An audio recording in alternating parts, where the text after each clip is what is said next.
The winter morning air was crisp as Catherine, Princess of Wales, stood before her dressing room mirror, adjusting the familiar weight of her sapphire engagement ring. Outside Kensington Palace, the world waited with cameras and questions, but inside these private walls, a different kind of preparation was taking place.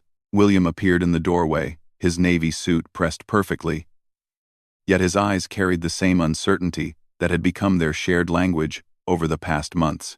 "Ready?" he asked, though they both knew the question carried more weight than those 5 simple letters could hold. Catherine turned, her emerald coat catching the morning light streaming through the tall windows. The color had been chosen deliberately, a symbol of renewal, of moving forward.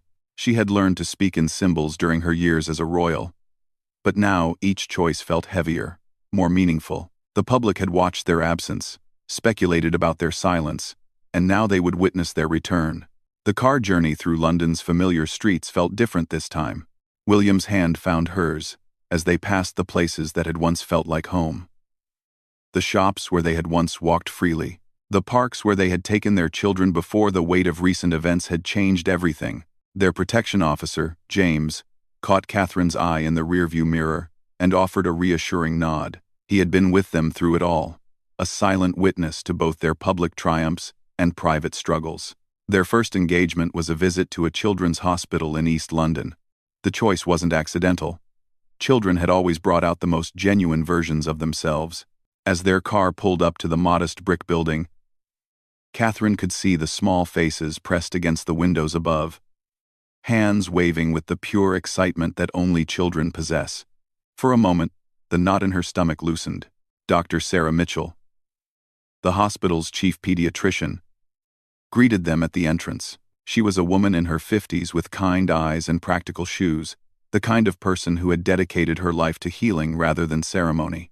"Your Royal Highnesses," she said with a warm smile. "The children have been talking about nothing else for weeks."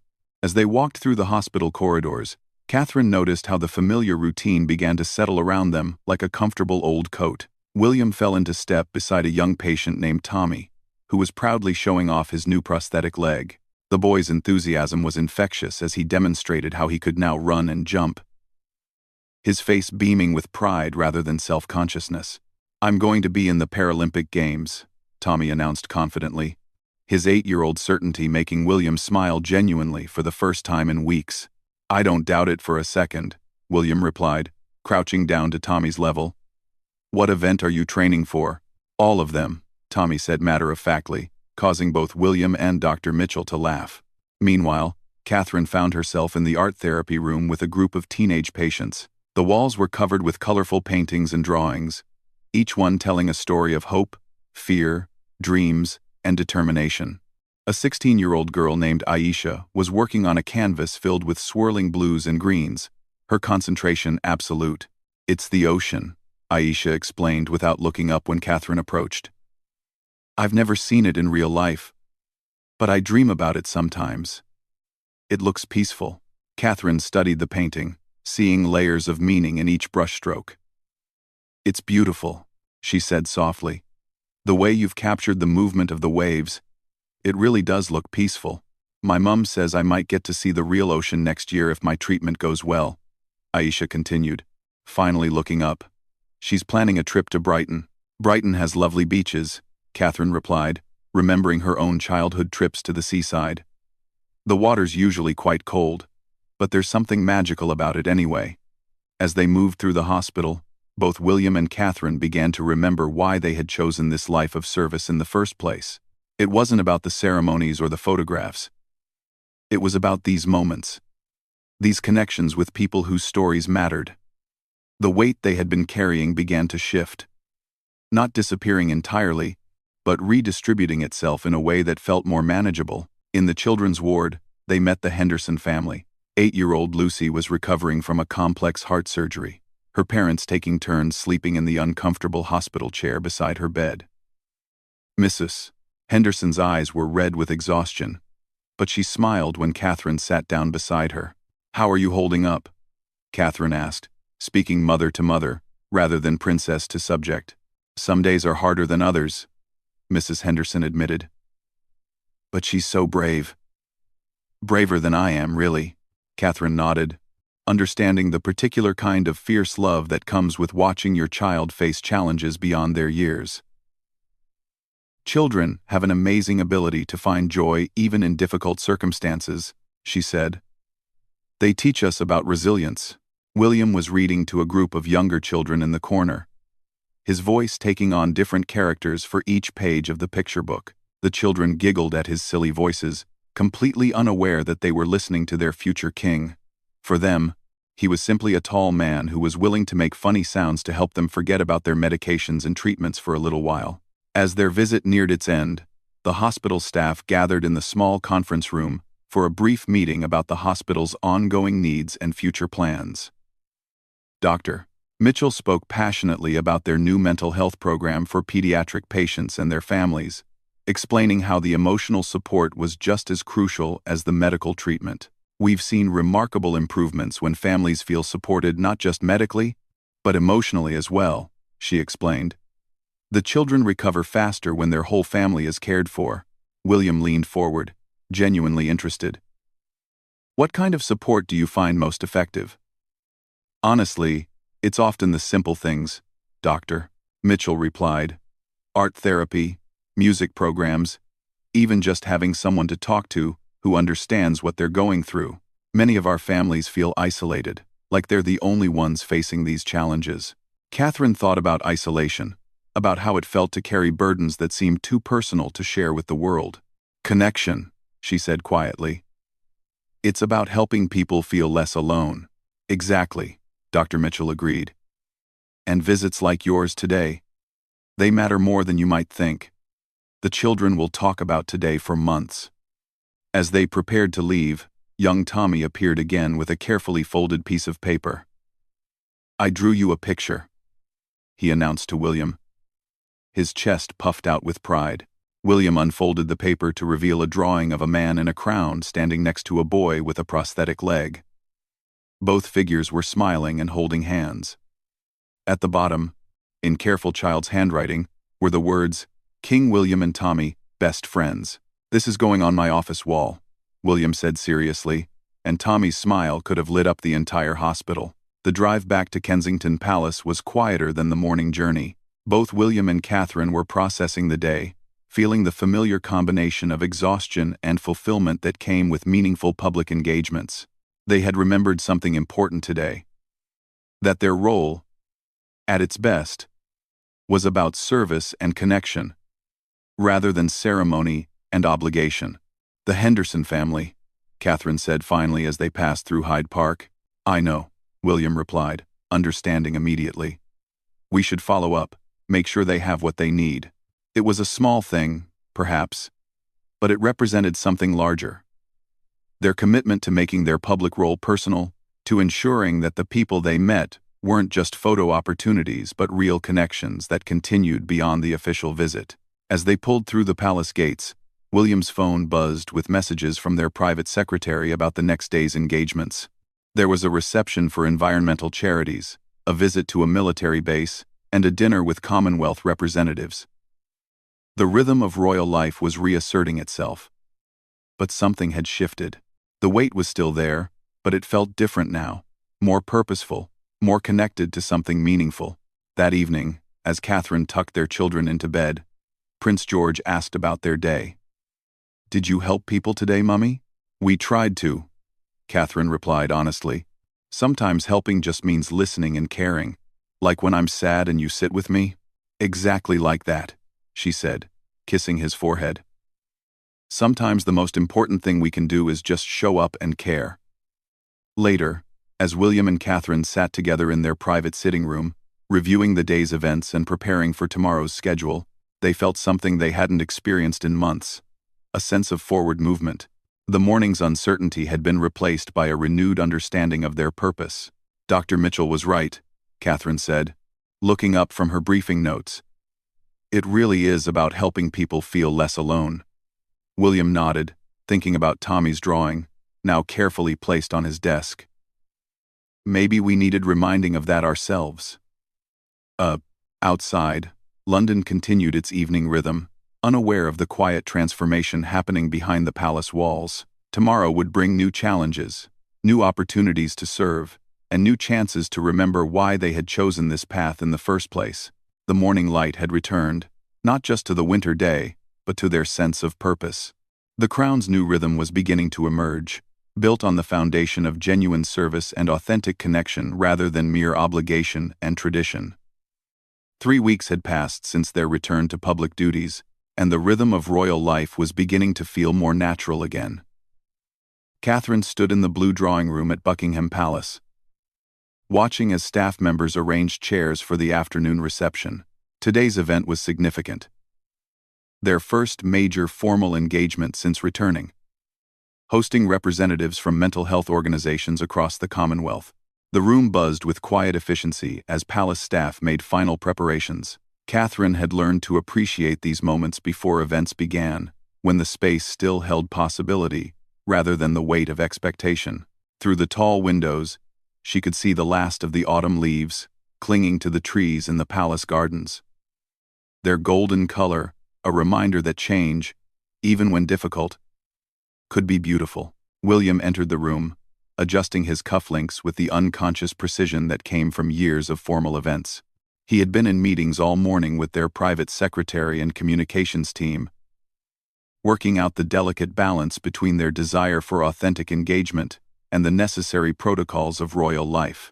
"The guest list is quite diverse this year," he said, joining Catherine by the window. "Dr. Amanda Wells from the Aboriginal Mental Health Initiative will be here, along with that remarkable young man from Kenya who started the peer support program for war veterans." Catherine nodded, remembering the briefing notes she had reviewed that morning. Each person attending today represented not just an organization, but countless individuals whose lives had been touched by mental health challenges. "Sarah, from the Teenage Support Network in Wales, will be here too," she added, "the one who started that program for young carers." The weight of their recent experiences had given them a deeper understanding of the work these people did. Mental health was no longer just a cause they supported from a distance. It had become something they understood from the inside out. The challenge now was translating that understanding into meaningful action without exposing more of their private struggles than felt appropriate. Lord Chamberlain approached with the final guest list and schedule. "Your Royal Highnesses, the first guests will arrive in 20 minutes. The photographer will be taking formal group photos at the beginning, then you'll have individual conversations during the reception portion." Catherine had grown to appreciate Lord Chamberlain's straightforward approach. He understood that their role required a balance between public accessibility and private boundaries. "We'd like to spend substantial time with each representative," she said. "Not just brief greetings." "Of course, ma'am." "I've arranged for longer conversation periods than usual." As guests began to arrive, William and Catherine positioned themselves in the receiving line. The familiar routine felt different now. Each handshake and greeting carried more weight, because they understood better what it meant to struggle with mental well-being, to feel isolated despite being surrounded by people. Dr. Amanda Wells was among the first to arrive, a woman in her 40s with graying hair and eyes that had seen both tremendous suffering and remarkable healing. She worked with Indigenous communities in Australia, addressing the particular mental health challenges faced by people whose traditional ways of life had been disrupted by centuries of colonization. "Your Royal Highness," Dr. Wells said as she shook Catherine's hand, "thank you for hosting this gathering. The work you're doing to destigmatize mental health conversations is making a real difference in our communities." Catherine felt the familiar flutter of imposter syndrome. Who was she to be praised for work in this field when she was still figuring out her own relationship with mental wellness? But she pushed through the feeling, focusing instead on Dr. Wells's work. "Please, tell me more about your programs. I've read about the success you're having with traditional healing practices.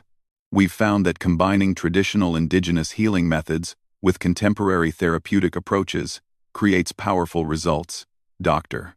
Wells explained. "Many of our clients feel disconnected from both worlds, too westernized for traditional community acceptance, but not fully understood by mainstream mental health services." William joined their conversation, genuinely interested. "That sense of not quite fitting anywhere must be incredibly isolating." "It is," Dr. Wells agreed. But when people find a space where all parts of their identity are welcome, the healing can be remarkable. We're not trying to choose between traditional and modern approaches. We're finding ways to honor both. Across the room, Catherine spotted Marcus Chen, a young veteran from Kenya, who had started a peer support network for soldiers dealing with post-traumatic stress. His story was particularly compelling because he had built his program from his own experience of trauma and recovery. "Mr. Chen," Catherine said as she approached him, "I've been looking forward to meeting you. Your peer support model is being studied by organizations worldwide." Marcus smiled, but Catherine could see the weight he carried in his eyes, the particular look of someone who had seen too much, but chose to transform that experience into help for others. "Your Highness, the work wouldn't exist without the men and women brave enough to share their stories. I just created a space for them to connect." "That's significant, though," William said, joining the conversation. "Creating safe spaces requires tremendous courage and wisdom. In my culture, we have a saying," Marcus replied. "The tree that would grow tall must sink deep roots." For veterans, those roots are the connections we make with others who understand. When you've experienced combat, regular therapy can feel like trying to explain color to someone who's never seen. Catherine nodded, thinking about how difficult it had been to explain their own recent challenges to well-meaning friends and family who simply couldn't understand the unique pressures of royal life. Shared experience creates understanding in a way that training alone can't provide. "Exactly," Marcus agreed. "Our peer counselors don't just offer professional support. They offer the knowledge that comes from walking the same difficult path." As the afternoon progressed, William and Catherine found themselves in increasingly meaningful conversations. Sarah Williams, the young woman from Wales who had started a support network for teenage carers, shared stories that particularly resonated with Catherine. "Most people don't realize that there are thousands of teenagers caring for sick or disabled family members," Sarah explained. "They're trying to balance school, social life, and enormous caregiving responsibilities. They often feel guilty for wanting normal teenage experiences." Catherine thought about her own children and the delicate balance of giving them normal childhoods while preparing them for their future roles. The weight of responsibility at a young age can be overwhelming. "It can," Sarah agreed. "But we've found that when these young carers connect with others in similar situations, they realize they're not alone. They develop incredible strength and compassion, but they need support to process their experiences." "What kind of support is most effective?" William asked. "Honestly, sometimes it's just permission to feel frustrated," Sarah said with a smile. "We've created spaces where they can say, 'I love my family,' but sometimes I wish I could just be a normal teenager without feeling guilty about it." The honesty in Sarah's words struck both William and Catherine deeply. They had often felt the same way about their royal duties, grateful for their position but sometimes wishing for the freedom to simply be a normal family. Finding ways to acknowledge those feelings without guilt was something they were still learning. Dr. James Morrison, a psychiatrist from Canada who specialized in treating public figures and their families, offered a different perspective on their work. "The unique challenge for people in public positions," he said during their conversation, "is that their mental health becomes a matter of public interest, which can actually worsen their conditions." "It's a difficult balance," Catherine admitted. "Wanting to be open about mental health challenges to reduce stigma, while also maintaining the privacy necessary for actual healing. The irony is that the very visibility that allows you to help others can sometimes hinder your own well-being, Dr. Morrison observed. "We've found that creating clear boundaries between public advocacy and private treatment is essential." William leaned forward, clearly interested in this perspective. "How do you help clients navigate that balance?" "We work on developing what I call strategic authenticity," Dr. Morrison explained. "Being genuinely committed to mental health advocacy while maintaining the emotional boundaries necessary for personal stability. It's about finding ways to help others from a place of strength, rather than from ongoing crisis." As the reception continued, Catherine found herself in conversation with Elena Rodriguez, a community organizer from Mexico who worked with families affected by violence and trauma.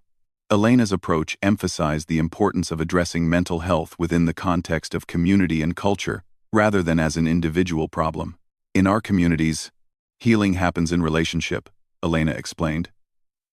We don't separate individual mental health from family well-being and community strength. When someone is struggling, we look at how to support their whole environment. That makes so much sense, Catherine replied, thinking about how her own struggles had affected not just her, but William, their children, and even their staff. Mental health isn't really individual at all, is it? No, Elena agreed, especially for those in leadership positions. When leaders struggle, it affects everyone around them.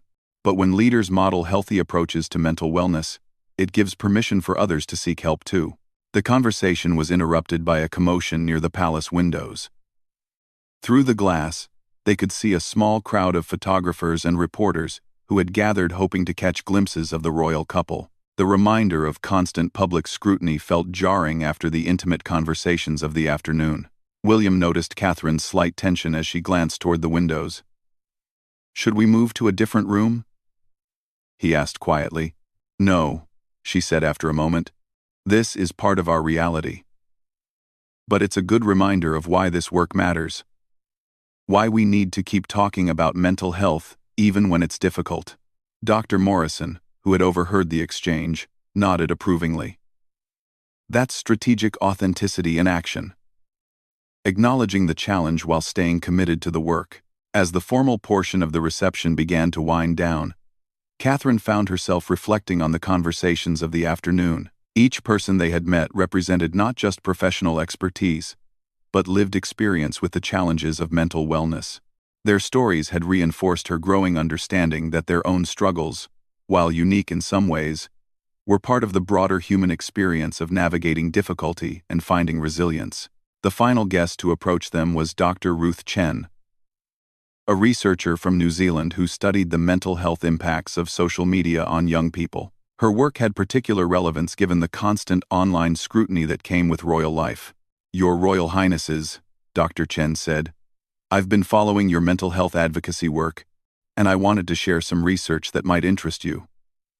We've found that young people who see public figures speaking honestly about mental health challenges are significantly more likely to seek help themselves." "That's encouraging," William replied. "Sometimes, it's hard to know if our efforts are making a real difference." "They absolutely are, Doctor," Chen assured them. "But we've also found that the impact is greatest when public figures model ongoing self-care rather than just sharing past struggles. Young people need to see that mental wellness is an ongoing practice, not a one-time achievement." Catherine felt something click into place with Dr. Chen's words. Their return to public duty didn't need to represent a complete recovery or the end of their personal growth. It could be part of an ongoing journey toward better mental wellness, one that they could share appropriately with the public. As guests began to depart, many stopped to thank William and Catherine, not just for hosting the reception, but for their commitment to mental health advocacy. The gratitude felt different from typical royal appreciation. It was more personal, more connected to the real impact their work could have on people's lives. Lord Chamberlain approached as the last guests were leaving. "Your Royal Highnesses. That was one of the most substantive receptions I've attended in my time here." The conversations seemed genuinely meaningful. "They were," Catherine agreed. "These are people doing incredible work. We should be looking for ways to support them beyond just annual receptions." "What are you thinking?" William asked, curious about the tone in her voice that suggested an idea was forming. "Something more ongoing. Maybe quarterly meetings, site visits to their programs. Finding ways to connect these organizations with each other. They're all working on similar challenges from different angles." William nodded, recognizing Catherine's particular talent for seeing connections and possibilities. "A network approach, rather than individual support." "Exactly," she said, her enthusiasm growing. Dr. Wells's traditional healing approaches might inform Marcus's veteran support work. Sarah's model for teenage carers might be applicable to Elena's community healing programs. As they walked back toward their private apartments, both William and Catherine felt energized in a way they hadn't experienced in months. The afternoon had reminded them that their royal platform, used thoughtfully, could genuinely contribute to important work rather than simply provide ceremonial support. The photographer wants to know if you'd like to review the formal photos before release, Lord Chamberlain mentioned as they reached the corridor leading to their private quarters. Yes, please, Catherine replied. She had learned to be more conscious of how their images might be interpreted, particularly in the context of mental health advocacy. The photos needed to strike the right balance between formality and warmth, accessibility and dignity. That evening, as they reviewed the day's events over dinner, William and Catherine began planning their approach to the upcoming Christmas season. Their return to public duty was no longer just about resuming their previous roles. It was about finding ways to make their work more meaningful and connected to their personal growth. Dr. Morrison's point about strategic authenticity keeps resonating with me, Catherine said as they looked over their Christmas schedule. How do we approach the holiday engagements from that perspective? I think it means being genuinely present for people rather than just going through the motions, William replied. Using what we've learned about struggle and resilience to connect more deeply with the people we meet. Outside their windows, London twinkled with early Christmas lights. The holiday season would bring its own challenges.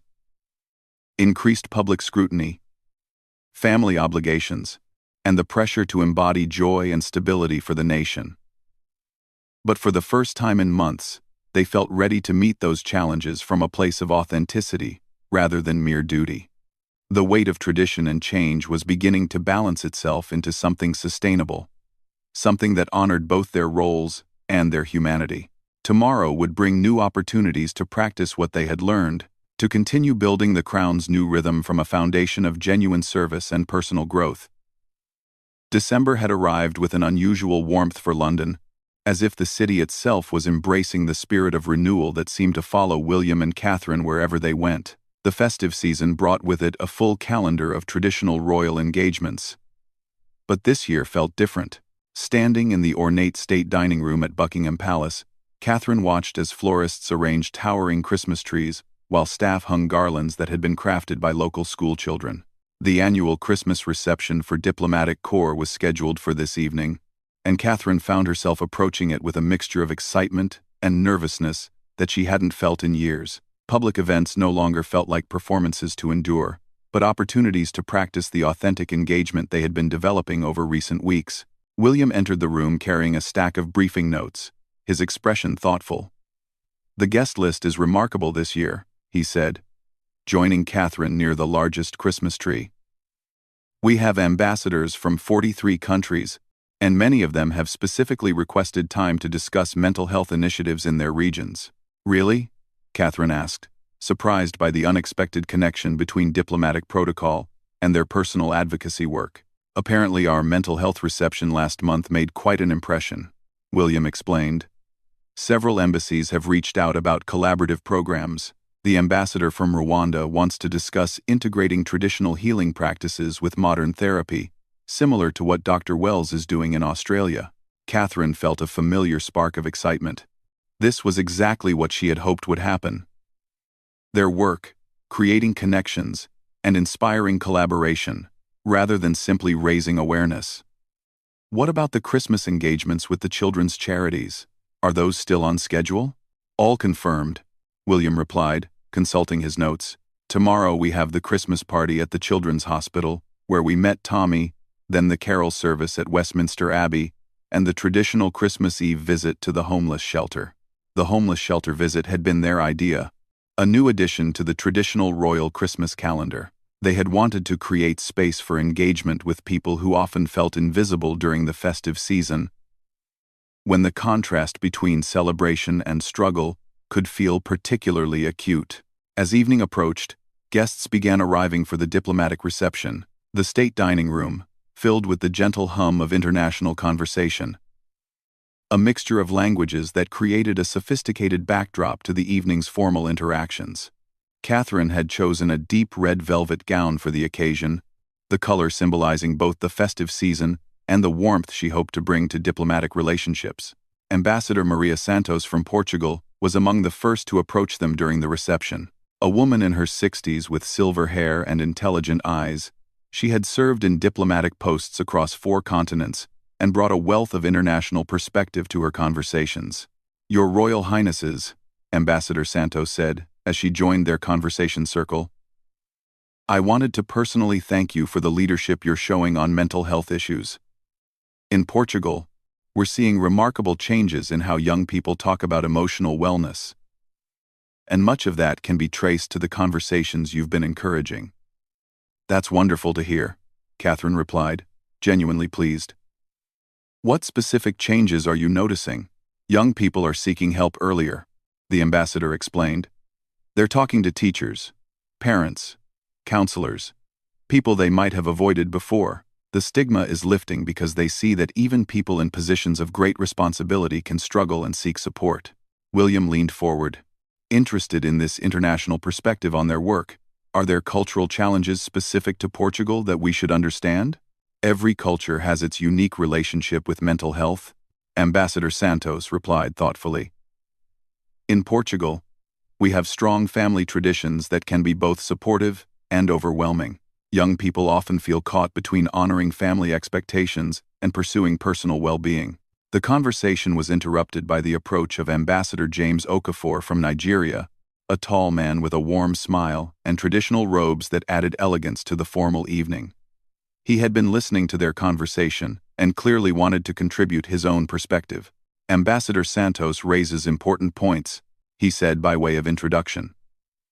"In Nigeria, we're working to integrate traditional community healing practices with contemporary therapeutic approaches. The challenge is finding balance between respecting cultural wisdom and embracing modern understanding." Catherine was struck by how similar this sounded to Dr. Wells's work with indigenous communities in Australia. "It seems like many cultures are grappling with similar questions about honoring traditional approaches while incorporating new methods." "Exactly," Ambassador Okafor agreed. "But we're finding that the most effective programs don't see this as an either-or choice. Traditional community support and professional therapy can strengthen each other when they're properly integrated." As the evening progressed, William and Catherine found themselves in increasingly substantive conversations about international mental health approaches. Ambassador Chen Wei from China shared insights about addressing mental wellness in high-pressure academic cultures. Ambassador Elena Volkov from Russia discussed programs supporting military families dealing with trauma. Each conversation revealed both unique cultural challenges and universal human needs for connection and understanding. Ambassador Sarah Kim from South Korea brought a particularly interesting perspective on the role of public figures in mental health advocacy. "In Korea, there's enormous pressure on anyone in the public eye to appear perfect," she explained during their conversation. "But we're seeing young people respond powerfully when celebrities and leaders show vulnerability appropriately. That balance between vulnerability and stability is something we think about constantly," Catherine admitted. "How do you maintain the strength people need from leaders while also modeling emotional honesty?" "It's an ongoing negotiation," Ambassador Kim replied. "But we've found that people are more inspired by leaders who show growth than by those who claim perfection. Your approach of sharing your commitment to mental wellness without oversharing personal details seems to strike that balance well." The formal dinner portion of the evening featured traditional Christmas fare with international influences, reflecting the global nature of the gathering. Catherine found herself seated between Ambassador Jean-Pierre Dubois from France and Ambassador Aisha Osman from Sudan. Two individuals whose life experiences could hardly have been more different, yet who found common ground in their commitment to supporting vulnerable populations in their countries. "In Sudan, we're working to rebuild not just infrastructure, but emotional infrastructure," Ambassador Osman explained during their conversation about post-conflict recovery. "People need hope as much as they need food and shelter. Mental health support isn't a luxury in crisis situations. It's essential for rebuilding communities." Ambassador Dubois nodded thoughtfully. "In France, we're learning similar lessons in our work with refugee populations. Trauma-informed care isn't just individual therapy. It's about creating communities where people feel safe to begin healing." Catherine was fascinated by these perspectives on mental health as community infrastructure rather than individual treatment. "It sounds like you're both working on creating conditions for collective healing." "Yes," Ambassador Osman agreed. "Individual therapy is important. But if someone returns from counseling to a community that doesn't understand trauma, the healing is limited." We need to think about mental wellness as something communities practice together. As the evening drew to a close, Ambassador Santos approached William and Catherine once more. "I hope you'll consider visiting some of our international programs," she said. "Seeing the global impact of the conversations you're encouraging might surprise you." "We would love that," William replied, already imagining the possibilities for learning and collaboration. "Perhaps we could organize a series of visits next year, focusing on different approaches to community mental health." The following morning brought the Christmas party at the Children's Hospital. Catherine woke early, feeling energized by the previous evening's conversations, and looking forward to seeing Tommy and the other young patients again. The contrast between formal diplomatic receptions and children's hospital visits might seem jarring to outside observers. But for her, both represented different aspects of the same commitment to service and connection. The hospital had been decorated extensively for Christmas, with garlands strung through the corridors, and a large tree in the main lobby surrounded by colorfully wrapped presents. The transformation was remarkable. The clinical environment had been softened by holiday magic, creating an atmosphere that felt celebratory rather than medical. Dr. Mitchell greeted them at the entrance with her characteristic warmth. "Your Royal Highnesses, welcome back. The children have been preparing for weeks. They have performances, artwork, and I think Tommy has been practicing his dance moves." As they walked through the hospital, Catherine was struck by the energy and excitement that seemed to radiate from every room. Despite their medical challenges, the children had embraced the holiday spirit with an enthusiasm that was both heartbreaking and inspiring. In the main activity room, they found Tommy leading a group of children in a dance routine to Christmas music. His prosthetic leg moved smoothly as he demonstrated the steps, his confidence evident in every movement. When he spotted William, he broke into an enormous grin and waved the entire group over. "Your Majesty," Tommy called out, using the title with the casual familiarity that only children possess. "We learned a Christmas dance. Do you want to see?" "Absolutely," William replied, settling into a chair positioned to give him the best view of their makeshift stage. The performance that followed was delightfully chaotic, with children of various ages and abilities contributing their own interpretations of the choreography. Some were in wheelchairs, others had visible medical equipment, but all moved with joy and determination that transcended their physical challenges. Catherine found herself fighting back tears as she watched Aisha, the teenage artist she had met during their previous visit, conducting an impromptu choir of younger children. Aisha's voice had grown stronger since their last meeting, and her face showed a confidence that spoke of improved health and growing hope. After the performances, they moved through the wards for individual visits. In the infant ward, Catherine spent time with the Kumar family, whose 6-month-old daughter was recovering from complex surgery. Mrs. Kumar looked exhausted but hopeful as she held her baby daughter. "The doctors say she's doing well," Mrs. Kumar explained in accented English. "But being here during Christmas, it's hard to feel festive when your child is sick." Catherine nodded, understanding the challenge of maintaining hope and celebration in the face of serious concerns. "Holidays can be complicated when you're dealing with difficult circumstances. But look how strong she is," she said, gently touching the baby's tiny hand. "And look how much love surrounds her. The staff here are like family now," Mr. Kumar added, gesturing toward the nurses who were decorating the ward with special holiday decorations designed to be safe for the youngest patients. "They help us remember that Christmas is about love and hope, not just presents and parties." Meanwhile, William was in the teenage ward with a group of older patients who were dealing with longer-term treatments. Marcus, a 17-year-old undergoing chemotherapy, had organized a gift exchange among the patients, with each young person creating something handmade for another patient. "We decided that since we're all stuck here for Christmas anyway, we might as well make it special," Marcus explained, with the matter-of-fact wisdom that seemed to develop in young people facing serious challenges. "Plus, making gifts for each other gives us something to focus on besides treatment." "What did you make?" William asked, genuinely curious about the creative projects that had emerged from this initiative. "I wrote a song for Jenny," Marcus replied, nodding toward a girl across the room who was working on a complex beading project. "She's been helping me with math homework." so I wrote something about friendship and getting through hard times together. The gift exchange that followed was unlike anything William had ever witnessed. Each young person presented their handmade gift with a combination of pride and vulnerability, explaining the thought and care that had gone into their creation. Jenny received Marcus's song, written in careful handwriting on decorated paper. Sarah gave Ahmed a painting she had created during art therapy sessions. David presented Elena with a knitted scarf he had learned to make during his extended hospital stay. Catherine joined the group just as Elena was opening David's gift. The teenage girl's face lit up as she unfolded the soft blue scarf, and she immediately wrapped it around her shoulders despite the warm hospital temperatures. "It's perfect," she said softly. And David's face showed the particular satisfaction that comes from giving a gift that truly delights the recipient.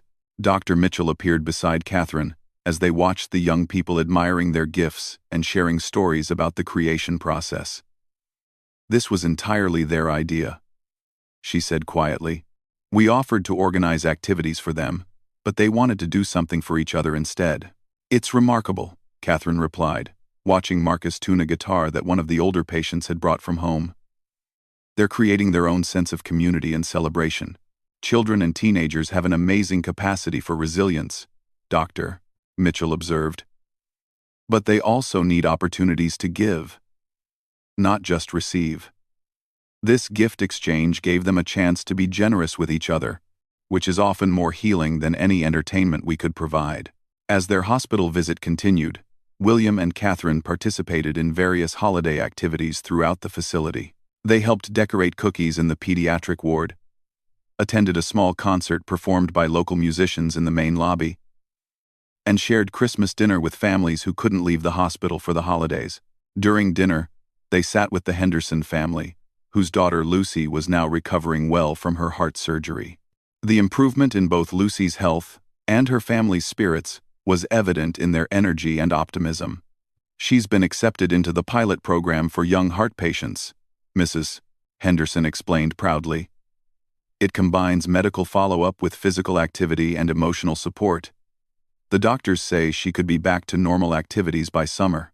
"That's wonderful news," Catherine replied, remembering the fear and exhaustion that had marked Mrs. Henderson during their previous visit. "How are you doing with everything?" Quote, "Better," Mrs. Henderson admitted. "The family counseling program here has helped us all process what we've been through. We learned that it's okay to have been scared, and that healing affects the whole family, not just the patient." Lucy, now able to participate in the conversation without becoming tired, added her own perspective. "I want to help other kids when I get older, maybe be a doctor, or maybe just visit kids like Tommy does when he comes to see the new patients with prosthetics." William looked across the table to where Tommy was indeed sitting with a newer patient, demonstrating how his prosthetic leg worked and answering questions with the patience and expertise that came from lived experience. "Tommy's become quite the mentor, hasn't he?" He asked if he could start visiting regularly. Dr. Mitchell confirmed. "Not as a formal program, but just as someone who understands what these kids are going through. Sometimes peer support is the most powerful medicine we have." The hospital visit concluded with a group photo in the main lobby, but Catherine knew the memories and connections formed today would extend far beyond any photograph. As they prepared to leave, Tommy approached with another carefully folded paper. "I made you another picture," he announced, presenting the paper to Catherine this time. "It's all of us, the hospital kids, and we're all superheroes." Catherine unfolded the paper to reveal a colorful drawing showing children with various medical equipment transformed into superhero gear. Wheelchairs had become high-tech vehicles. IV poles had become staffs of power, and prosthetic limbs had become super-strong enhancements. In the center of the drawing, a group of adults stood alongside the superhero children, and Catherine recognized herself and William among the figures. "This is incredible, Tommy," she said, genuinely moved by both the artistic skill and emotional insight the drawing represented. "You've shown something really important here. That everyone has superpowers, even when they're dealing with challenges. Especially when they're dealing with challenges," Tommy corrected with 8-year-old wisdom. "That's when you discover what your real powers are."